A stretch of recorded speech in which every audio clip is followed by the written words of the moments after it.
Mis amados, muy buenas noches. Que el Señor los colme de bendiciones y que la paz del Señor esté siempre con ustedes y con toda la familia que representa. Lo pedimos al Señor con todo nuestro amor, en el nombre poderoso de Cristo Jesús. Amén. Muchas veces cuando se llegan los problemas a una persona, parece que llegaran como en grupito. Llega una prueba, la prueba se supera, pero luego viene otra y a veces parece que llegaran como con más fuerza, que fuera más grande la segunda que la primera, pero más fuerte la tercera prueba que la segunda o que la primera.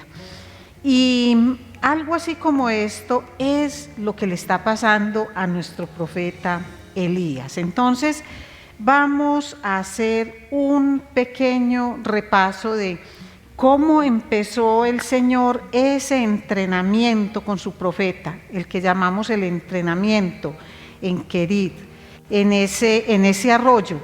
Un entrenamiento que lo hizo el Señor cuando Elías desafió a Acab y le dijo frente a frente que por más de 3 años no llovería sobre toda la tierra hasta que la palabra no fuera pronunciada por él. Y él no lo hacía atribuyéndose a él la potestad para abrir las llaves de los cielos, sino que era enviado por Dios con esa palabra. Entonces el Señor lo primero que hizo fue cortar con esa actividad profética que tenía en ese momento Elías, algo así como tronchar su camino, y se lo llevó a Kerit. Y allá lo tuvo escondido para protegerlo físicamente de lo que Acab le pudiera hacer, pero también para protegerlo de él mismo, de su orgullo, porque una vez que él había desafiado al rey, podía envanecerse. Finalmente, quien hiciera eso era una persona que tenía como mucho poder y mucha influencia. Aprendió en Kerit a depender de Dios, porque en la mañana unos cuervos le llevaban pan y carne y en la tarde le llevaban pan y carne, y tomaba agüita del arroyo.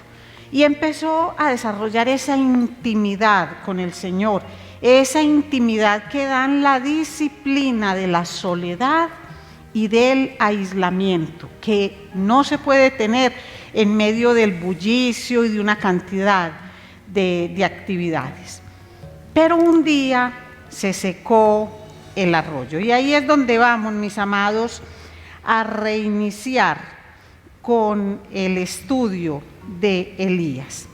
En el primer libro de Reyes, capítulo 17, y vamos a iniciar desde el versículo 7, que fue en el que terminamos la vez anterior, y vamos a continuar hasta el versículo 16. Dice así la palabra del Señor.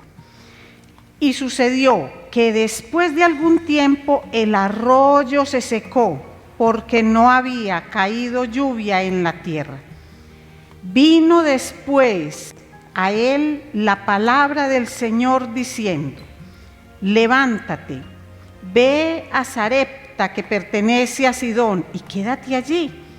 He aquí, yo he mandado a una viuda de allí que te sustente. Y se levantó y fue a Sarepta.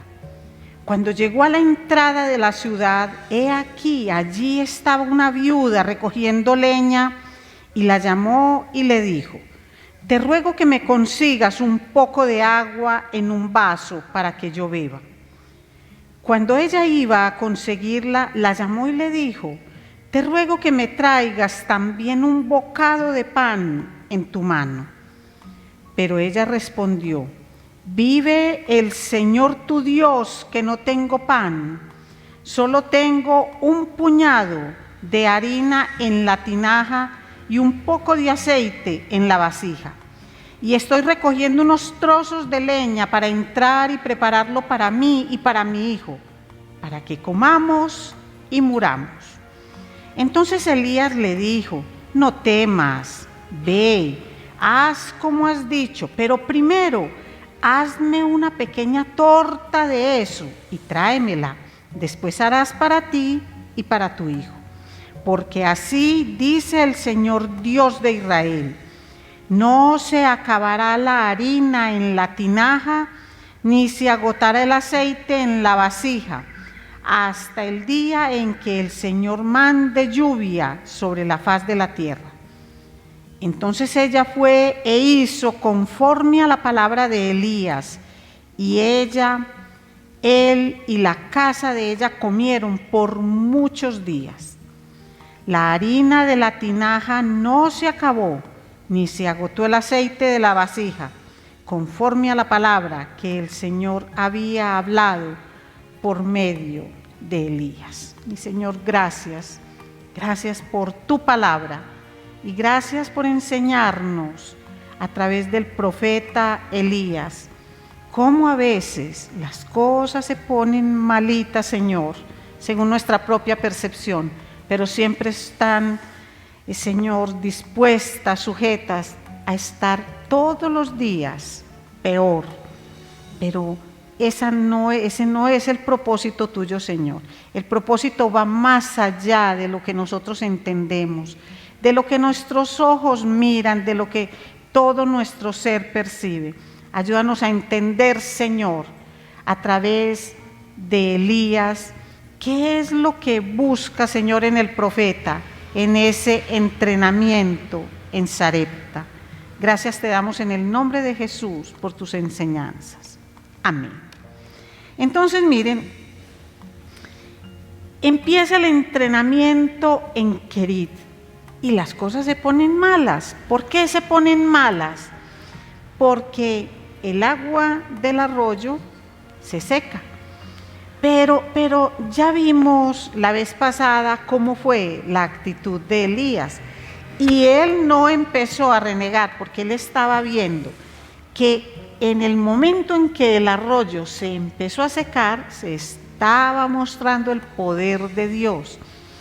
Y cobraba mucho más valor lo que eran las oraciones de Elías. Finalmente 3 años y medio estuvo él orando insistentemente todo el tiempo para que no lloviera. Entonces, que se seque el arroyo es el cumplimiento de la petición de él. Entonces, con esto que vemos en Sarepta, entendemos que el arroyo seco era apenas el comienzo del entrenamiento. En el arroyo seco él estaba aprendiendo de Dios, pasando tiempo con Dios, en intimidad con Dios. Podríamos decir que estaba como en una clase de teología, pero cuando llega a Sarepta pone en práctica todo lo que en su intimidad ha aprendido con Dios. Y es que es bueno que miremos cómo al pasar a Sarepta empiezan a suceder cosas. Sarepta significa crisol, prueba, tribulación. Y hay un recorrido largo en kilómetros entre Querit y Sarepta. Entonces, cuando él empieza a desplazarse, piensa en solo una cosa. El Señor lo llevó a Querit para esconderlo, para protegerlo, y ahora le dice: anda a Sarepta. Entonces él se va por un camino que es despoblado. Lo pudo haber mirado uno de los guardias del rey, lo pudieron atacar, muchas cosas pudieron pasar, pero el Señor lo protegió hasta que llegó a Sarepta. Pero cuando llega a Sarepta, lo primero que él sufre es un choque en sus expectativas. ¿Y por qué sufre un choque en sus expectativas? El Señor le había dicho: ve a Sarepta y una viuda te sustentará. ¿Qué es lo normal que haya pensado Elías? Pues el Señor me envía de aquí donde ya el arroyo está seco a un sitio donde haya un poquito más de provisión. Es como lo normal. que podía tener Elías como expectativa. Y llega no donde una viuda cualquiera, sino una viuda, pero supremamente pobre.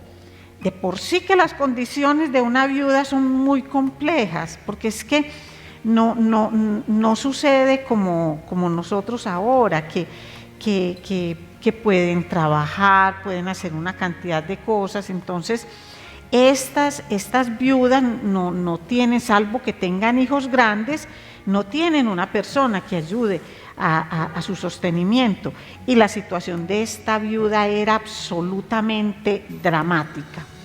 Tanto así que estaba recogiendo un poquito, como recogiendo una maderita para ir a preparar el poquitico que a ella le quedaba y luego morir. Entonces, cuando uno mira una expectativa de esas, uno dice, pero ¿cómo es posible? Así de impresionante era la pobreza de esta mujer. Pues recordemos algo, es que había sequía, y cuando hay una sequía tan prolongada, se mueren los animales, se van secando muchos de los afluentes, así como el arroyo de Querit.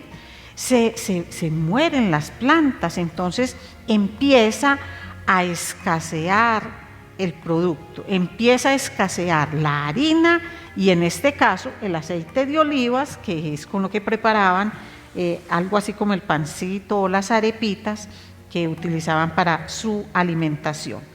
Entonces, miremos que Elías debe estar perplejo. Pero, ¿qué es lo que pasa aquí? Primero tengo que vencer esos paradigmas de ser alimentado por unos animales impuros y sin embargo entender que por encima está la provisión de Dios y la voluntad de Dios.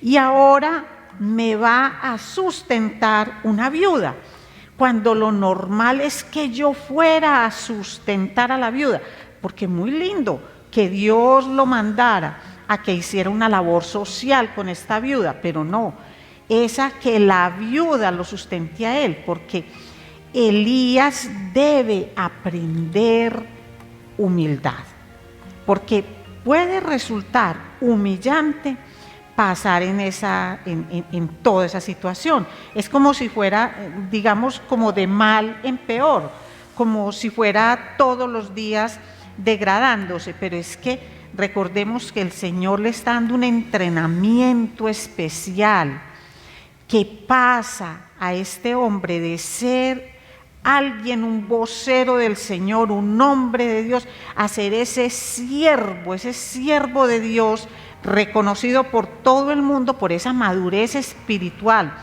que cuando habla la gente sabe que lo que él dice es la verdad de Dios. Entonces eso implica todo un proceso. Lo que pasa es que para nosotros eso se hace complejo para mirar. Entonces,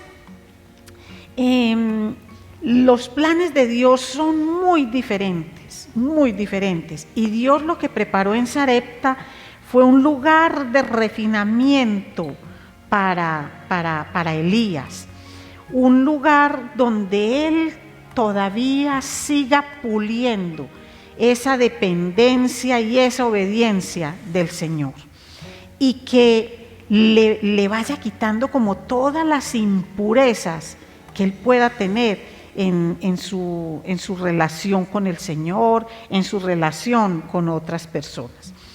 Pero cuando miramos a la viuda, no es cualquier viuda, sino que es una mujer de servicio, y es una mujer de servicio que pone a prueba la fe en un Dios que no es su Dios. Porque es que esta Sarepta de Sidón es un lugar pagano, es donde nació Jezabel. Exactamente, es de ese sitio. Ustedes lo pueden ver en Primera de Reyes 16:31, que ella viene de allá donde adoran a los Baales. Entonces, lo que vemos nosotros es que Elías tenía que aprender, pero Dios le va a dar unos regalos maravillosos a la viuda. Es decir, ella también va a aprender. Y la viuda, cuando es confrontada por Elías, tiene un comportamiento similar al de él. Y ese comportamiento, tanto en Elías como en la viuda, es un comportamiento de obediencia. Vamos a mirar en el versículo 9 y 10 cómo Elías es obediente. Vino después a él la palabra del Señor diciendo: levántate, ve a Sarepta y quédate allí. Entonces le dice eso: levántate, ve a Sarepta y quédate allí. He aquí, yo he mandado a una viuda que te sustente. Entonces, él lo que hace, sin renegar, sin cuestionar, pero ¿por qué una viuda? Pues porque no otro tipo de persona, ¿no? Él se levantó, versículo 10, y fue a Sarepta. Y allá fue donde tuvo ese primer impacto, cuando vio a la viuda recogiendo leña. Pero miremos cómo la viuda tuvo un comportamiento similar al de él, un comportamiento de obediencia. Y recordemos que la viuda era pagana, de una ciudad de paganos, pero algo vio ella, algo especial en el siervo del Señor. Versículo 13. Entonces Elías le dijo: no temas, ve, haz como has dicho, pero primero hazme una pequeña torta de eso y tráemela, y después harás para ti y para tu hijo. Y no le dice eso a una persona que tiene abundancia, sino a una persona que le ha dicho anteriormente, en el versículo 12, vive el Señor tu Dios que no tengo pan, solo tengo un puñado de harina en la tinaja y un poco de aceite en la vasija.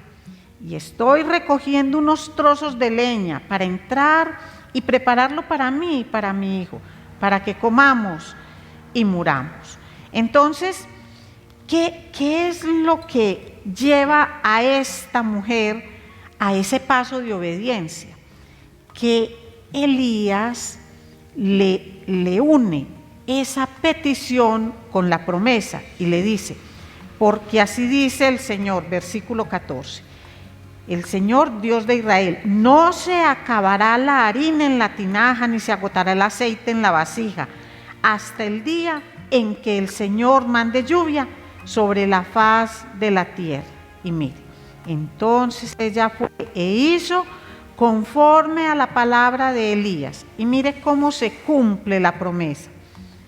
Y ella, él y la casa de ella comieron por muchos días. La harina de la tinaja no se acabó, ni se agotó el aceite de la vasija, conforme a la palabra que el Señor había hablado por medio de Elías. Es decir, aquí lo que vemos es que la obediencia es el camino de la bendición.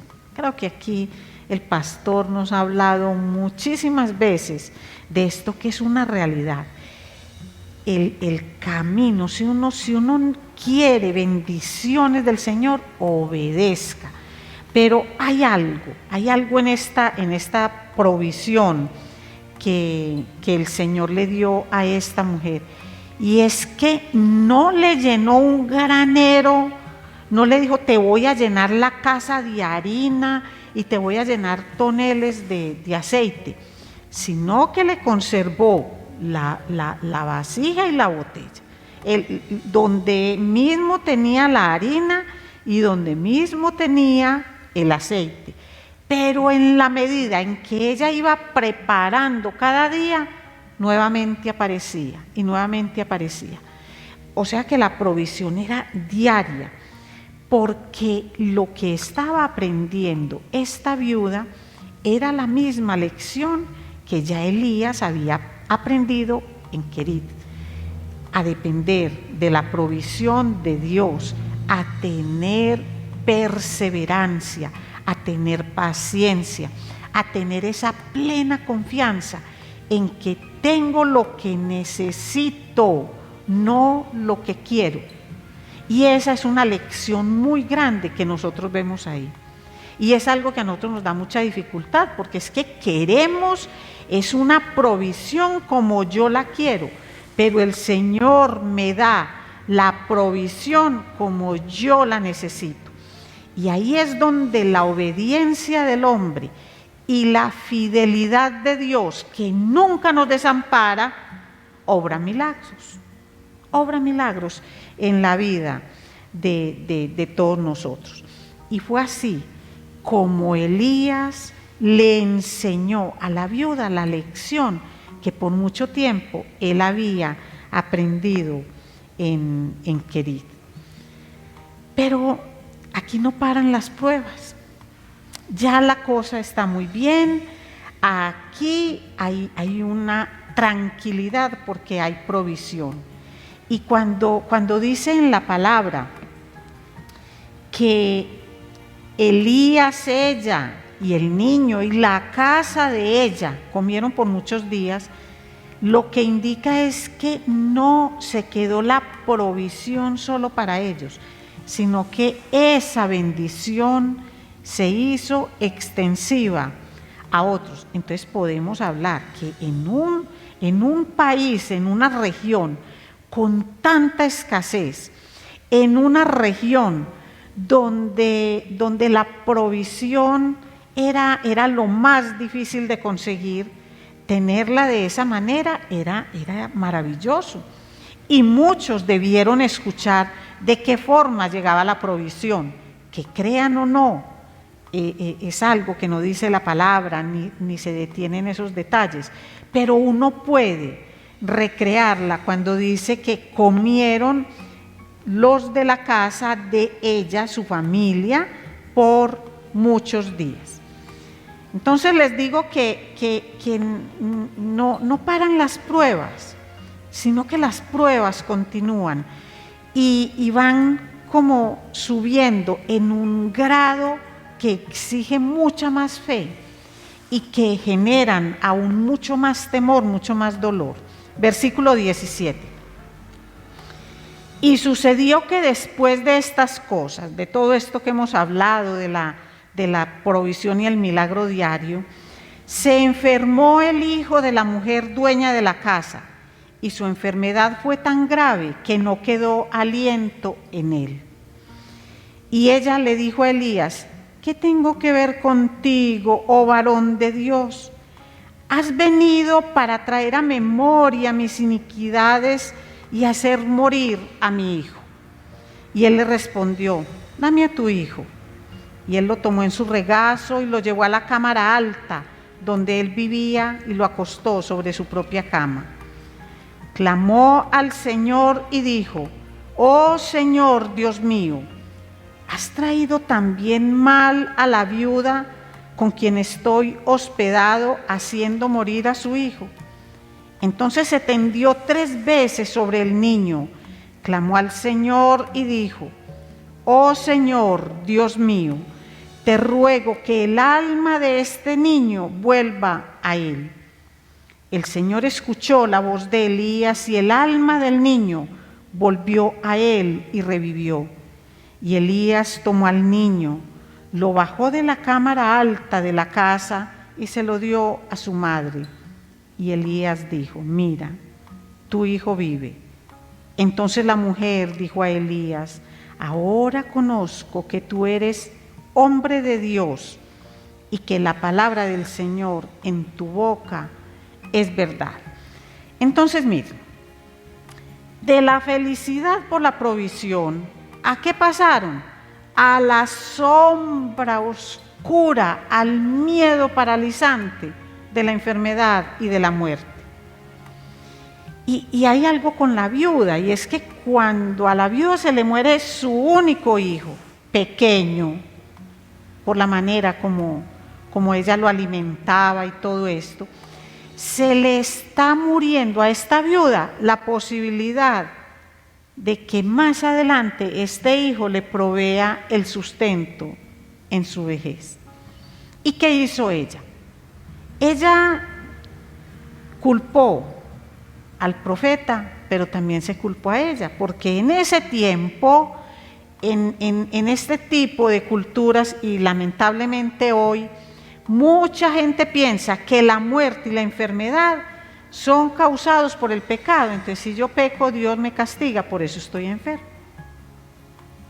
Y eso era lo que ella creía, porque ella decía, entonces vienes tú aquí y vienes a recordarme como todo mi pecado, toda mi iniquidad, y muere mi hijo. Ahora, ella lo escuchaba orar y ella sabía que no había lluvia en toda la región. ¿Por qué? Porque había pecado e iniquidad que Dios estaba castigando. Pero miren ahí qué cosa tan hermosa la que hace el profeta. Y es que cuando ella le empieza a reclamar, cuando ella le dice que es como por su culpa, por él estar ahí, pero también por su propia culpa, él no empieza a corregirle su forma de pensar, no empieza a decirle, pero mira, mujer, ¿por qué si has estado feliz con la provisión de harina y la provisión de aceite, si vivíamos tranquilos, entonces ya muere tu hijo y ahora es culpa mía? Él no se detuvo en eso. Él no empezó a confrontarla, a alinear lo que ella pensaba con lo que era la realidad, sino que simplemente lo que le dijo fue que le entregara al niño. Lo que le dijo fue, dame a tu hijo. Eso fue lo único. Lo tomó y subió al sitio donde él siempre tenía intimidad con el Señor. En este caso, a una habitación, como en un segundo piso, y entró con él allá y empezó a pedirle a Dios lo que solo Dios es capaz de hacer. Empezó, ahí sí lo confrontó también a Dios. Lo que no le dijo a la mujer, se lo dijo a Dios. Y le dijo, mi Señor, aquí está esta viuda, y a su estado de viudez le vas a agregar más aflicción, vas a afligirla más a una persona que ya tiene suficiente carga encima.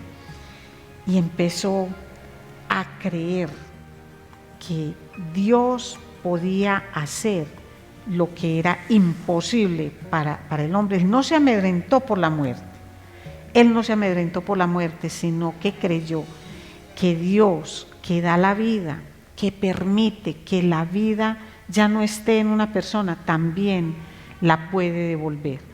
Y termina esta porción de la palabra diciendo que el Señor escuchó la voz de Elías y el alma del niño volvió a él y revivió. Y cuando se lo llevó a la mamá, cuando Elías le llevó el niño a la mamá, le dijo, mira, tu hijo vive. Ya Elías había madurado mucho. Elías, en ese paso por el Querit y en ese paso por Sarepta, había madurado mucho. Otra persona le hubiera dicho, mira, me lo entregaste muerto, pero yo le oré al Señor y le clamé y le dije, y aquí mira, por mis oraciones está tu hijo vivo. No, él lo que hizo fue entregarle al Señor el dolor de esta mujer y depositar en Dios una petición imposible que sabía que para Dios era posible. Entonces, vemos cómo con este paso por Sarepta el Señor va preparando a Elías para esa gran batalla que se viene. Y falta mucho en Elías, mucho que el Señor va a pulir, hasta el punto en que Elías no es un profeta, sino que finalmente Elías es llamado el profeta, por encima de otros profetas, porque ha aceptado en él, en su personalidad, en todo su ministerio lo que son los entrenamientos de Dios, tanto en Querib como en Sarepta. Vamos a ponernos en pie y le damos gracias infinitas al Señor. Y hay una oración que, de ser posible, repítanla ustedes, pero yo la hice porque después de estudiar esta lección que nos da el Señor con Elías en Sarepta, yo escribí algo para el Señor y es algo que sale de mi corazón. Mi Señor, hoy quiero escucharte y hacer lo que tú me digas, Señor. Ir a donde tú me lleves, Señor, sin cuestionarte, sin pedirte.